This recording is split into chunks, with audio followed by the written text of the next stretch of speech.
नमस्कार मानी cooking channel आपण मानकु बहुत बहुत स्वागत। आमे आज बेंगली स्टाइल रे इलिसी माछर झाल तैयारी करबा। कम समय रे आ कम सामग्री को नहीं एही इलिसी माछर झाल आमे तैयारी करबा। देखिबा को बहुत सुंदर आ खाइबा को बहुत टेस्टी मध्य। मु प्रथमे 400 ग्राम रो इलिसी माछ को भलो भाबरे धोई थाई सफा करी सेतिरे लूण हळदी गोळेई रखिली।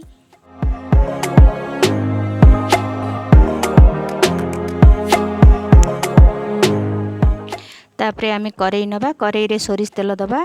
तेल गरम हो गला परे माछ गुडी को सेतिरे दे दबा। एही माछ को आमे नॉर्मल माछ भलिया भाजीबानी, आकु टिके हल्का भाजीबा।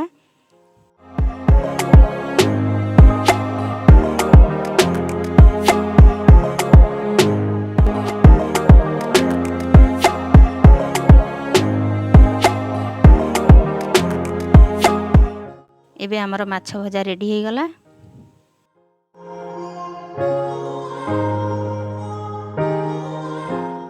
पुणी किछि तेल दबा। तेल गरम होला परे सेतिरे गोटे चामच सोरिष दबा आउ किछि कटा पियाज दबा। पियाज को आमे टिके गोल्डन ब्राउन होबा पर्यंत भाजीबा। तापरे सेतिरे दे दबा गोटे कंचा लंका आउ एई पेस्ट मु तयारी करछि। नेइछि 2 चामच सोरिष, गोटे चामच जीरा आउ 2टा कंचा लंका।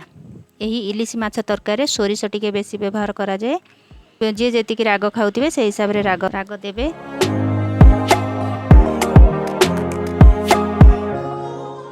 तापरे आमे ताको टिके भाजी सरला परे सेतिरे हळदी गुंड, लंका पाउडर दे दबा आ सेतिरे पानी टिके दबा। ए मसला को त आमे बेसी भाजीबानी, पिता लागिबो सोरिष मसला बेसी जेहेतु।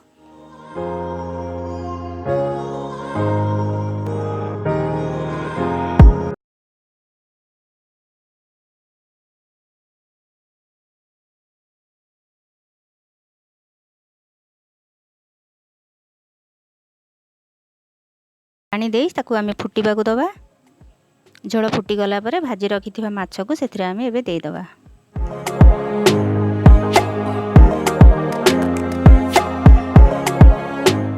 पुणी ताको टिके फुटीबा को दबा आ ता ऊपर गोटे कंचा लंका देई दबा।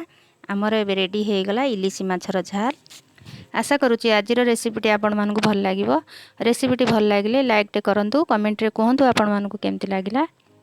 आ मो चैनल ले नुआ आसुतिले प्लीज चैनल को सब्सक्राइब कर दियंतु। पाखरे थिबा बेल आइकन को क्लिक कर दियंतु। सबु नुआ नुआ वीडियो रो नोटिफिकेशन आपण माने प्रथमे देखि परिबे।